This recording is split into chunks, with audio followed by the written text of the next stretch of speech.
এই লেসনে আমি ইংরেজির কিছু বিশেষ রুলস নিয়ে আলোচনা করব, যে রুলসগুলো ইউজ করে আপনি সহজেই সেটি আপনি ইউজ করতে পারেন বিভিন্ন এক্সপ্রেশনের ক্ষেত্রে। তো দেখুন, এর মধ্যে রয়েছে এ লট অফ, ম্যানি এবং মাচ।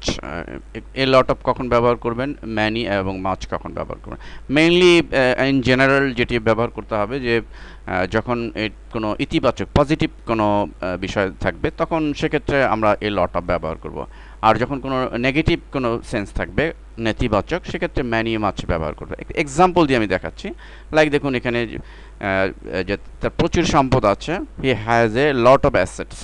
তো এটি কিন্তু একটা পজিটিভ, মানে ইতিবাচক একটি কথা। সো আমরা এখানে এটি আমরা এটি কিন্তু পজিটিভ হওয়ার জন্য লট অফ ইউজ করেছি। গ্রামীণ ফোনের প্রচুর গ্রাহক রয়েছে, গ্রামীণ phone has a lot of customers. এখানেও কিন্তু একটি পজিটিভ ফ্যাক্টর। সো এই জন্য আমরা লট অফ ব্যবহার করেছি। কিন্তু দেখুন পরের দুটি সেন্টেন্স, যে আমার প্রচুর টাকা নেই, এটি নেগেটিভ একটা sense. So I don't have much money, এখানে কিন্তু আমি লট অফ ব্যবহার করিনি, এখানে মাছ ব্যবহার করেছি।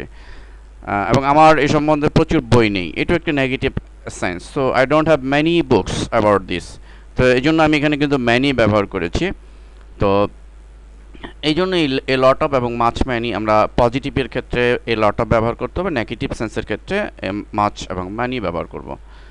দেন আরেকটি বিষয়, এ লিটল এবং ফিউ, কখন আমরা এগুলো ব্যবহার করব। লক্ষ্য করুন যে আমরা যখন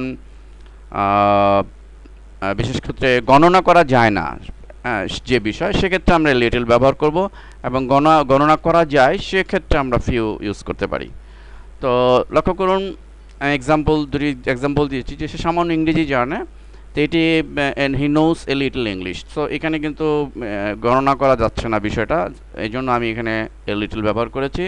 আমার কয়েকটি টুপি আছে, আই হ্যাভ ফিউ ক্যাপস। এই টুপি কিন্তু গণনা করা যায়, তো গণনা করা যায় countable sense. So countable sense হওয়ার কারণে কিন্তু আমি ফিউ ব্যবহার করেছি। তো আশা করি এ লিটল এবং ফিউ কোথায় আপনি ইউজ করবেন সে বিষয়টি বুঝতে পেরেছেন। ধন্যবাদ।